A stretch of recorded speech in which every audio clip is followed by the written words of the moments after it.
Assalamualaikum warahmatullahi wabarakatuh. Waalaikumsalam warahmatullahi wabarakatuh. Semakin gayang. Sebentar lagi Roy Suryo dan kawan-kawan akan masuk di persidangan karena informasinya berkas sudah masuk ke kejaksaan, berarti P21. Nah ini Roy Suryo dan Tifa ini sudah mulai kebakaran jenggot, ketakutan, takut kalau di penjara. Akhirnya ya saya kira sama saja semua orang, siapapun ada di posisinya Roy Suryo, saya kira sama. Dia nggak mau masuk penjara sendirian. Roy Suryo, Tifa, dan tersangka lainnya tidak mau masuk penjara sendirian. Dia cari teman untuk sama-sama masuk penjara. Nah, biar ada teman lagi yang memang sebetulnya awalnya teman kemudian berkhianat. Nah, ditarik kembali biar masuk penjara, yaitu Resmond Sianipar. Kali ini Roy Suryo dan kawan-kawan bersama tim pengacaranya berupaya menarik Resmond untuk terlibat kasus yang lain. Sehingga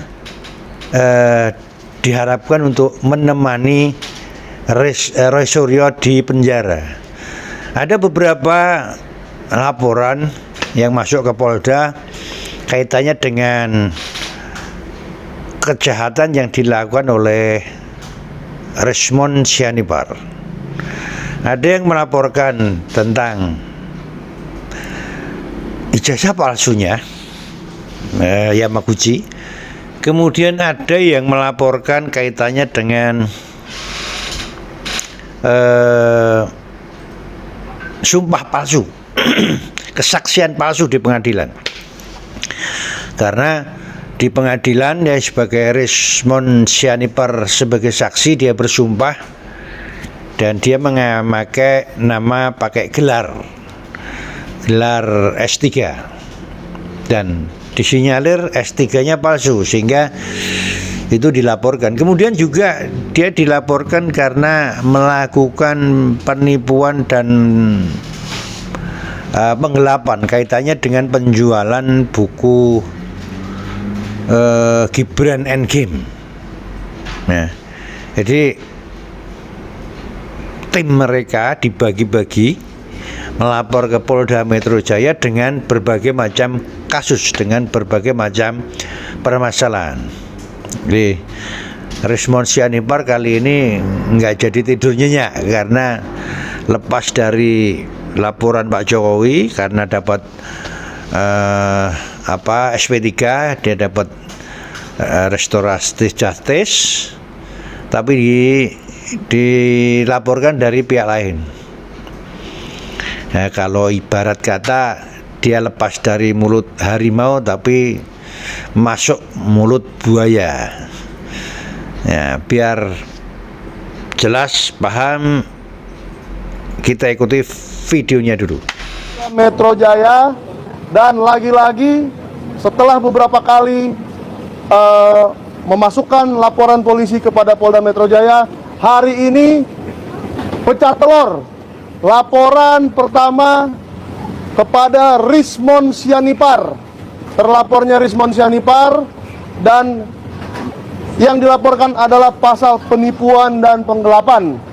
Ya, saya di sini membuka acaranya saja. Nanti akan dilanjutkan oleh Bang Azam sebagai kuasa hukum dan Bang Irwan sebagai pelapor. Ini berkaitan dengan sebuah buku Gibran Endgame, ya, yang ada di sini. Ada 2 edisi pencetakannya, edisi pertama dan kedua di sini ya. Nah, tetapi Bang Irwan ini pernah membeli buku Gibran Endgame sebanyak 60, Bang ya? Iya. Dan dibeli secara kontan, transfer atau bagaimana? Ya, baik, terima kasih. Alhamdulillah, alamin.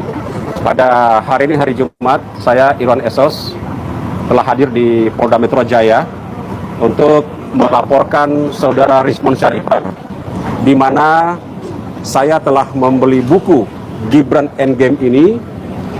Saya merasa tertipu, sehingga saya buat laporan polisi pada hari ini hari Jumat 24 April 2026 dengan pasal penipuan dan penggelapan. Alhamdulillah kami baru keluar telah membuat laporan malam hari ini. Untuk itu saya sebenarnya tidak akan melakukan hal ini. Akan tetapi saya merasa dirugikan dan merasa tertipu oleh saudara Rismon Sianipar, dan saya merasa telah dicurangi tentang hal ini, sehingga saya buatkan laporan polisi pada hari ini, hari Jumat. Untuk itu pada saya pribadi juga tidak akan berhenti untuk mengungkap persoalan ini, dan saya tidak akan tanggung-tanggung. Insya Allah saya akan proses dan kawal terus persoalan ini, laporan saya. Oke, gitu. boleh saya tanya sedikit Bang? Ya, silakan. Jadi Abang kemarin itu beberapa bulan lalu ya, Ya. pernah membeli Gibran Endgame, dan kenapa sekarang merasa ditipu? Apakah karena isinya, apakah karena ditarik, atau karena apa Bang? Oke, saya salah satu penggemar Bang Rismon Sianipar. Sebelum Bang Rismon kami nyatakan bahwa dia mengkhianati dalam pergerakan ini. Saya bergabung dalam pergerakan ini dan ketemu Bang Rismon itu bulan September, beberapa bulan yang lalu, 2025 tahun lalu. Sehingga saya sangat salut dan bangga atas perjuangan dan pernyataannya Bang Rismon mengungkap persoalan masalah ijazah palsu ini yang telah ditulis di bukunya dengan judul Gibran Endgame. Dan awalnya Jokowi White Paper dulu ya. Itu. Sehingga saya punya inisiatif membeli buku pada acara Car Free Day, dan buku ini saya sendiri yang memikulnya. Oh, Dari mobil Bang Rismon Sianipar. Lantaran saya punya kegemaran dan sendiri juga bersama teman-teman lain, karena saya bangga tentang seorang Bang Rismon, sehingga saya bantu dia untuk memikul buku tersebut. Ratusan buku kami pikul dari mobilnya, membawa ke bundaran Hotel Indonesia. Ya, karena kalau Car Free Day bisa parkirnya jauh ya. Jauh, itu hampir kurang lebih 1 kilo waktu itu. Wow. Saya terinspirasi beli. Waktu itu saya sampaikan saya akan beli ratusan buku, 300 buku. Waktu itu saya akan bagikan baik di saya dari Indonesia bagian timur, dari Sulawesi, dan sebagian saya bagikan di Jakarta. Ya. Sehingga saya bayar waktu itu acara Car Free Day itu sebanyak 60 lebih buku saya bayar waktu itu. Ya. Itu dengan nilai uang ya satu bukunya 100.000. Jadi 6 juta rupiah Bang ya? Lebih 6 juta waktu itu saya Oke, bayar. yang 300 berarti tidak jadi dibeli. Akan ada gelombang laporan kepada Rismon lainnya. Potensi itu paling tidak ada di dua hal. Satu, penggunaan gelar akademik palsu, diduga begitu. Sepanjang dia tidak bisa menunjukkan ada memang ijazah Yamaguchi University-nya, karena di kartu tanda penduduk yang bersangkutan dan kegiatan-kegiatan lainnya termasuk di buku yang bersangkutan mencantumkan title sebagai doktor, ya, Dr. Eng, Dr. Eng, Master Eng, gitu ya. Oke. Nah, yang kedua adalah potensi untuk ini ya.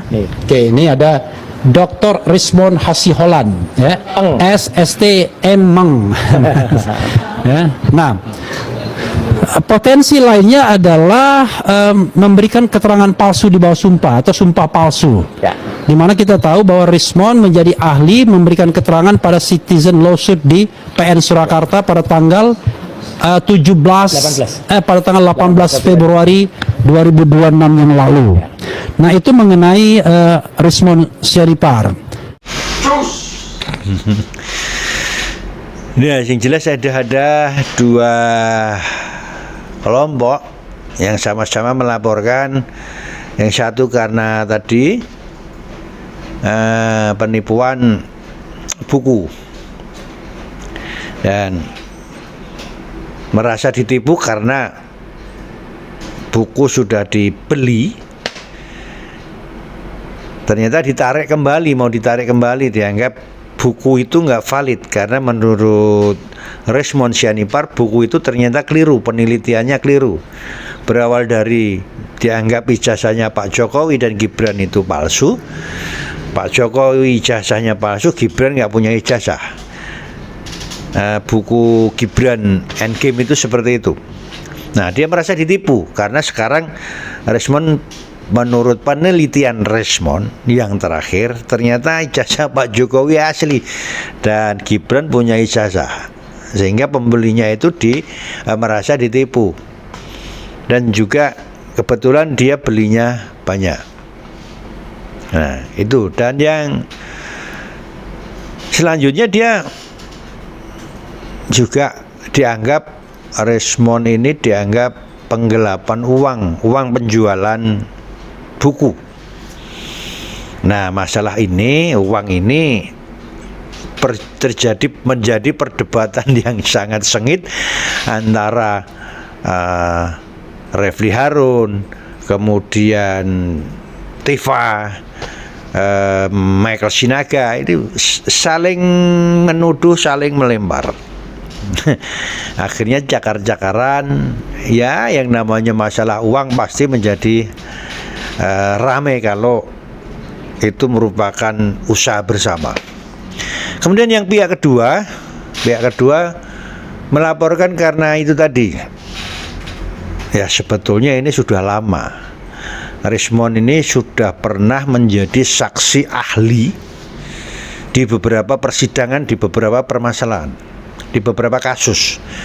Ada kasus kopi sianida, waktu itu berseberangan dengan Roy Suryo. Kemudian kasus Wina Cirebon dan kasus KM 80. Jadi Rismond Sianipar ini menjadi kasus di beberapa, menjadi saksi ahli di beberapa kasus, dan di bawah sumpah dengan menggunakan nama lengkap, pakai gelar S2 S3-nya. Nah, ini dipermasalahkan, dianggap dia palsu ijazah, dianggap. Nah, ini yang sumpah palsu ini yang berat, ya. Kalau terbukti ijazahnya palsu. Tapi kalau ternyata ijazahnya nggak palsu, pasti akan berbalik arah. Nah, ya, pokoknya kita ikuti aja, sebentar lagi pasti akan terjadi persidangan. Roy Suryo, Tifa, kemudian Rizal Fadilah, Kurniawan, dan satu lagi Rustam Effendi. Sebentar lagi akan disidangkan di pengadilan. Jangan pernah lepas dari Quest Watch, ikuti terus sampai selesai. Wassalam.